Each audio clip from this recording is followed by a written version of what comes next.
Well, my Escort's got a misfire. I haven't been able to drive it for like a good part of the summer. Ooh, this is another one I still have to detail.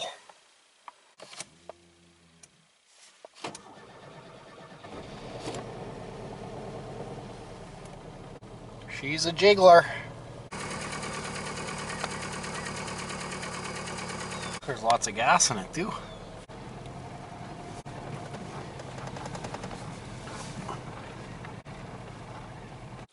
I don't know why, but in the last couple of years the dinger has just slowly got quieter and quieter.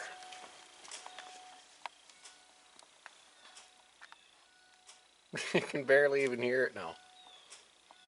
That's got to be the most subtle. Please take your keys out.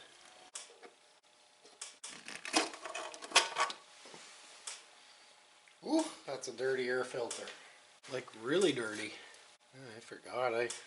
I gotta put that on the list. She's caked.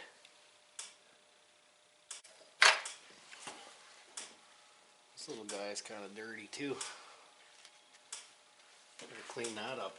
You let those crankcase filters plug up, and then and don't get rid of the moisture in your crankcase properly when you drive it.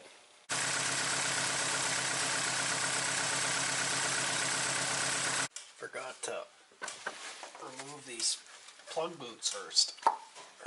I did change the spark plugs, cap, and the rotor. I think the rotor. I can't remember if I changed the rotor or not.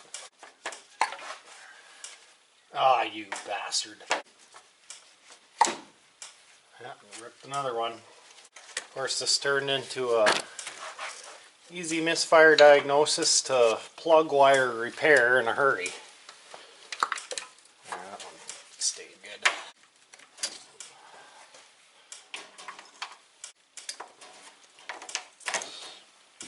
Ow.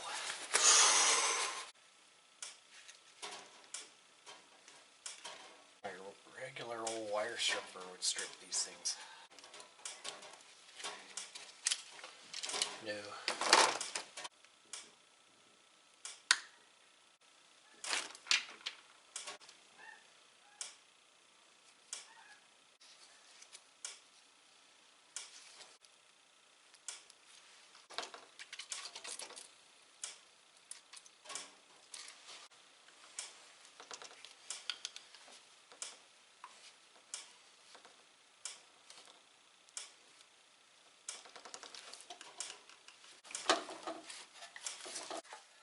Oh, f***ing ripped it out again.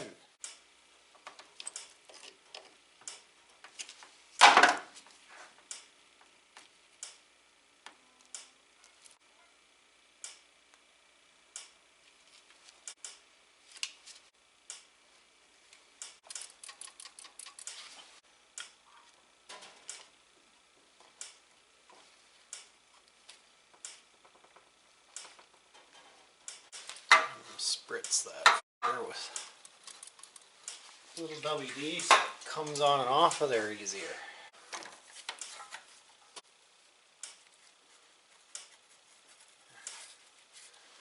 Okay, that is on. One more. Yeah, it looks like I was definitely repairing these ones already.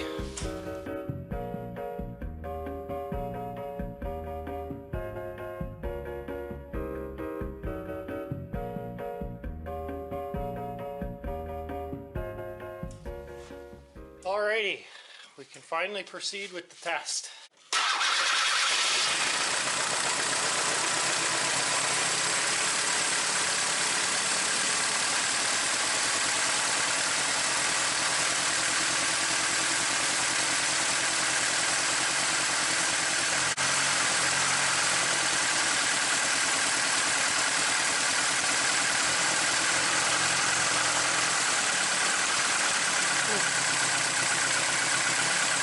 Seems like this is our culprit right here.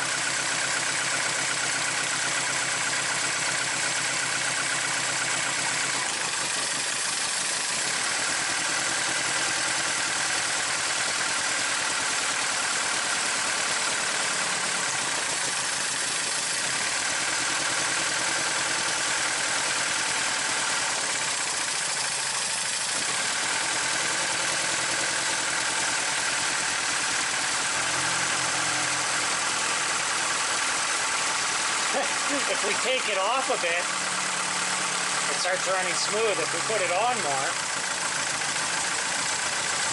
it just starts missing.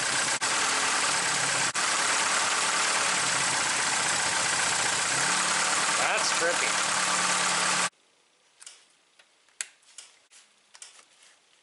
We've got a flash, and I know it looks like it's like intermittent, but in real life it's flashing every single time. So we've got good power coming here, we just aren't getting it to the plug. So I guess maybe it's the plug itself. I'm pretty sure this is a thing where if you increase the arc distance, it like ramps up the amount of amps going through there or something, and that'll make the plug fire. That's why it works when we pull the plug boot away from the plug a little bit, but then quits working when we push our boot back onto the plug. Yeah, that's good spark, man. Gotta be the spark plug.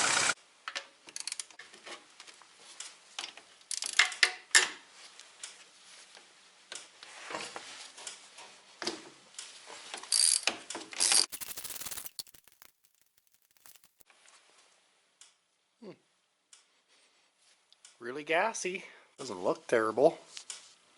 I did put new plugs in this engine back when I bought the car. Thingy cracked here. Doesn't look like it. Well, I guess we'll just clean it off and see if it works.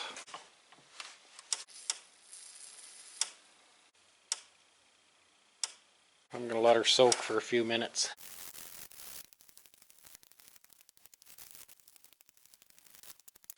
Hose are off, a little brake clean.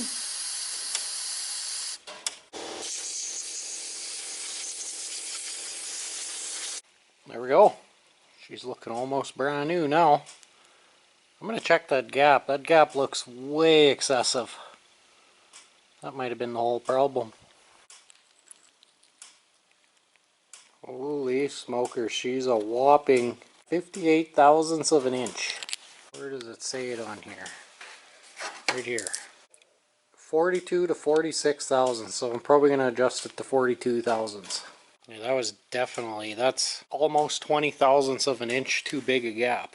I'm really OCD about checking spark plug gaps now. Back when I put the plugs in this car, I wasn't.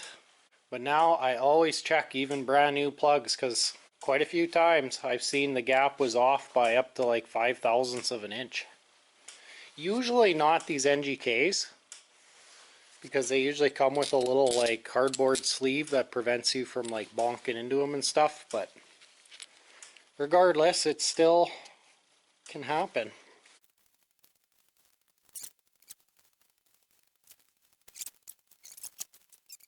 42 thousandths on the nose. Bet you any money that was the whole problem. Way too big a gap. That's why, that makes sense why it would work when we would pull our boot out a little ways and have to make the energy jump a gap to the spark plug. Of course, I should have looked up what actually happens to power when you make it arc. I remember watching an Electro Boom video, and he was talking about how when you make electricity arc, it increases like the amperage or the voltage or whatever. It was really interesting. I don't know how the heck that works, but I guess it does.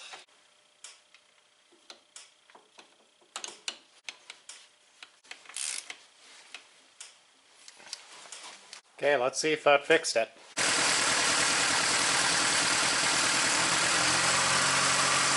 Oh yeah, running like $1,000,000 now.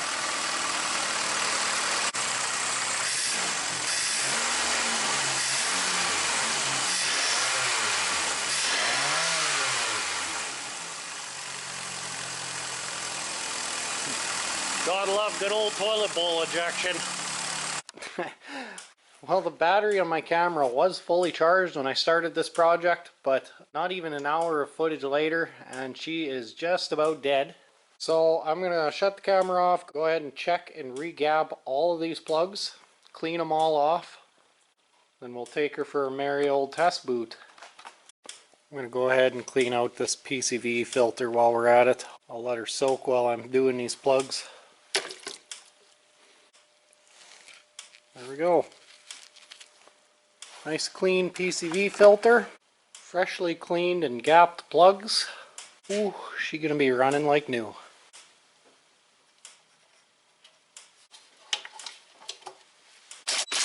This heat riser vacuum port thing I just have blocked off because I'm pretty sure this thing had a leak and it was just leaking vacuum, so.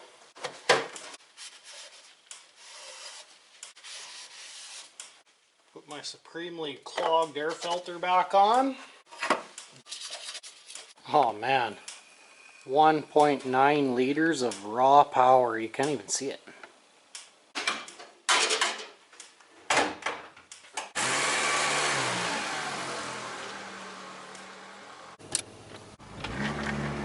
Ooh, she is nice and snappy now.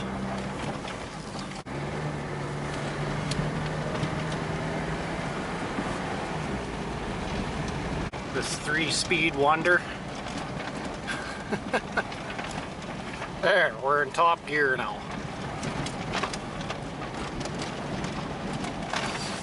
I don't know, there's just something that's so charming about these old Escorts.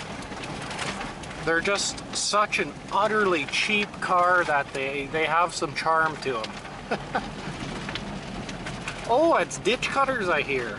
Cool, finally we got our ditches cut.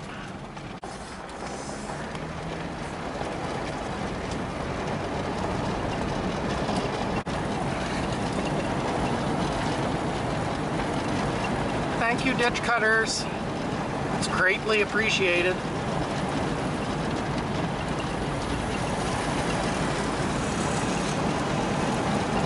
Actually, it's not even that tall right here. Up in the hills, it's like taller than the car. You can't see deer when they're coming.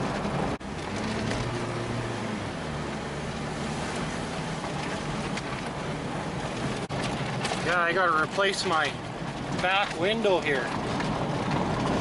She's flapping in the breeze a little bit. I think this time I'm just gonna put a tarp on it. You can't see out of that poly anyway, so what's the point of even having it? Might as well use a tarp that'll last longer than just a couple of years. Oh yeah, she's running great now.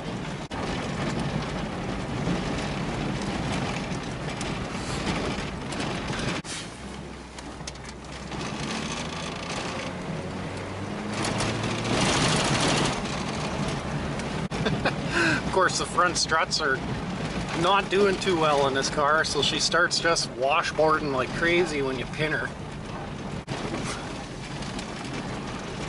Getting pretty hoppy.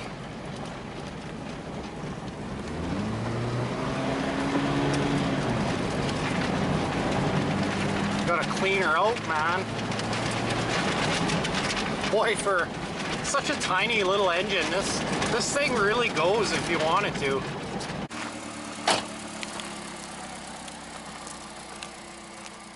Excellent.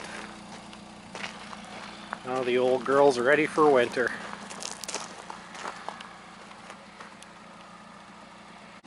Ready to rest for the winter, I should say.